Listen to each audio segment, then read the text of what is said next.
गुरु गोविंद सिंह क्यों कहलाए संत सिपाही। परोपकारी गुरु गोविंद सिंह जी में सबसे बड़ी बात यह थी कि वे अपने आप को औरों जैसा सामान्य व्यक्ति ही मानते थे।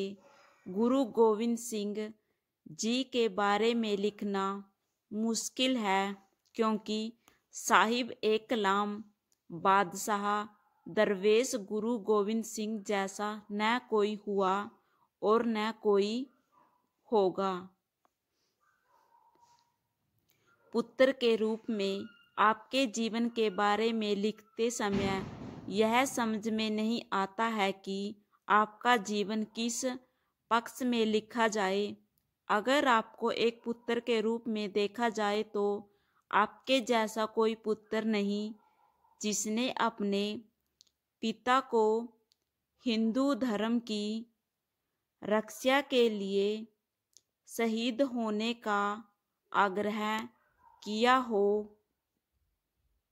पिता के रूप में अगर आपको पिता के रूप में देखे तो भी आपके जैसा महान पिता कोई नहीं जिन्होंने खुद अपने बेटों को शस्त्र दिए और कहा कि जाओ मैदान में दुश्मन का सामना करो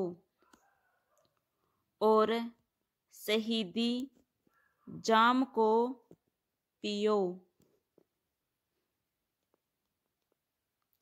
लेखक के रूप में अगर आपको लिखारी के रूप में देखा जाए तो आप धन्य हैं। आपका दशम ग्रंथ, आपकी भाषा, आपकी इतनी ऊंची सोच को समझ पाना आम बात नहीं है। त्यागी के रूप में अगर एक त्यागी के रूप में आपको देखा जाए तो आपने अनंतपुर के सुख छोड़ माँ की ममता, पिता का साया, बच्चों के मोह को आसानी से धर्म की रक्षा के लिए त्याग दिया।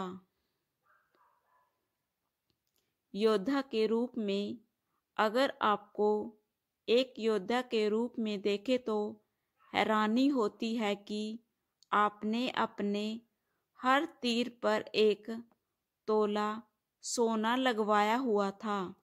जब इस सोने का कारण आपसे सिखों ने पूछा कि मरते तो इससे दुश्मन होते हैं, फिर ये सोना क्यों है, तो आपका उत्तर था कि मेरा कोई दुश्मन नहीं है, मेरी लड़ाई जालिम के जुल्म के खिलाफ है।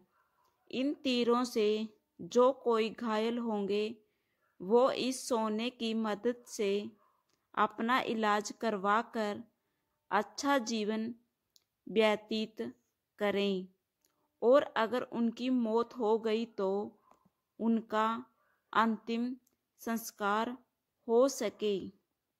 गुरु के रूप में आपके जैसा गुरु भी कोई नहीं जिसने अपने को सिखों के चरणों में बैठकर अमृत की दात मंगाई और वचन किया कि मैं आपका सेवक हूँ, जो हुक्म दोगे मंजूर करूँगा।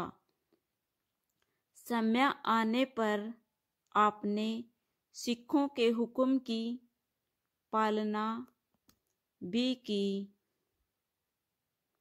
आपने अपने जीवन का हर पल परोपकार में व्यतीत किया।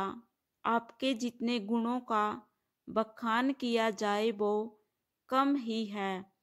अंत में बस इतना ही कि जैसा तुम तैसा तुम ही, क्या किछ उपमा दी जाए। जय गुरु गोविंद सिंह।